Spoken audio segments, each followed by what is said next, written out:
Your child can learn their multiplications, remember it, and answer multiplication questions in 2 simple steps. I taught my 4-year-old how to do it, and your child can do the same. Say hi, Troy. Hi, Troy. Let's get started. 2 times 7. 14, 2 times 8.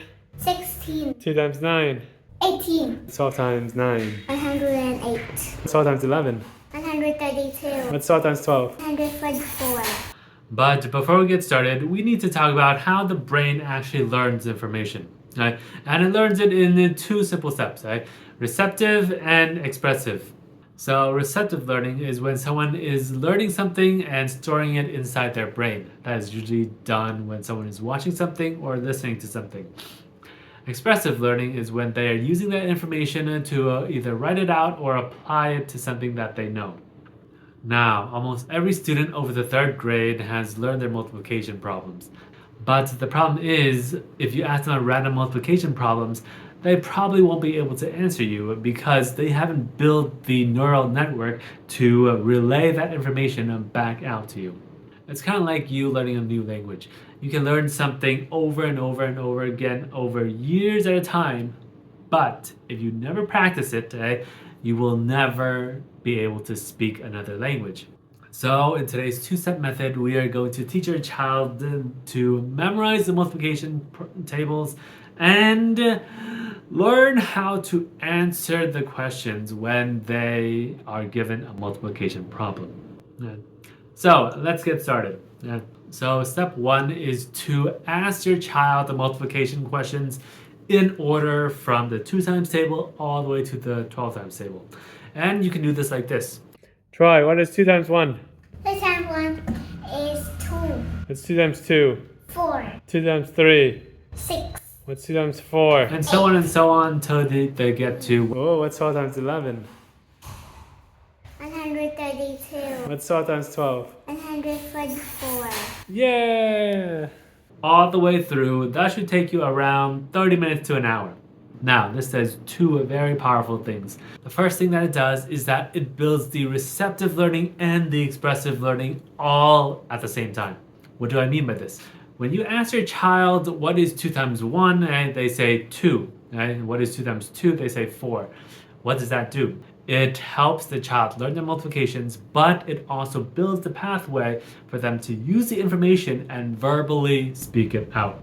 They learn the information and they express it out. This practice is something that most kids don't do. What they do is that they look at the multiplication problems and then they think in their head, oh, 2 times 1, 2 times 2, 2 times 3, 2 times 4, and so on, so on. But they never verbally express it. They don't build the neural pathways strong enough so that they can verbally answer it out.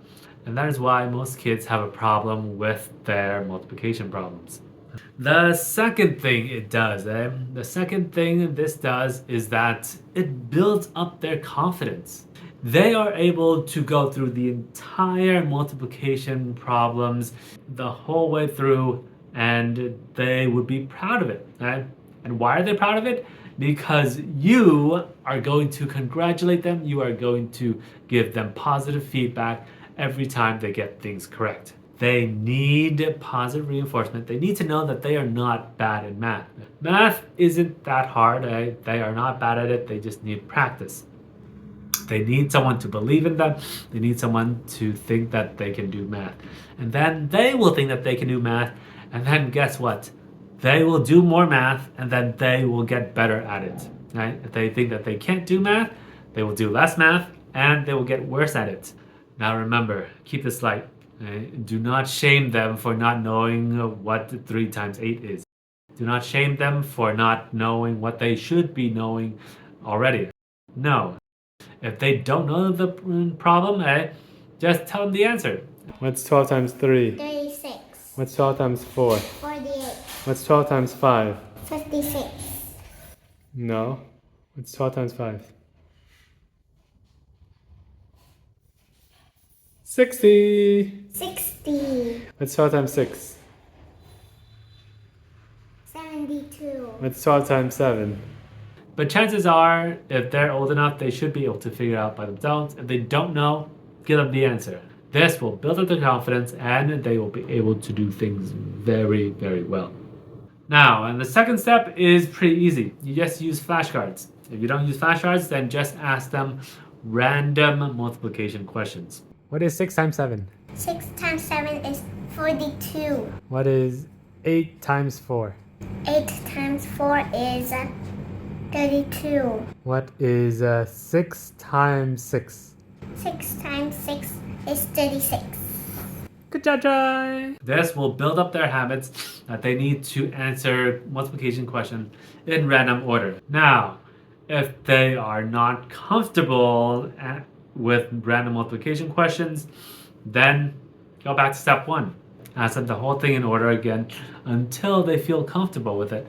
And they will feel comfortable with it when you give them enough positive feedback.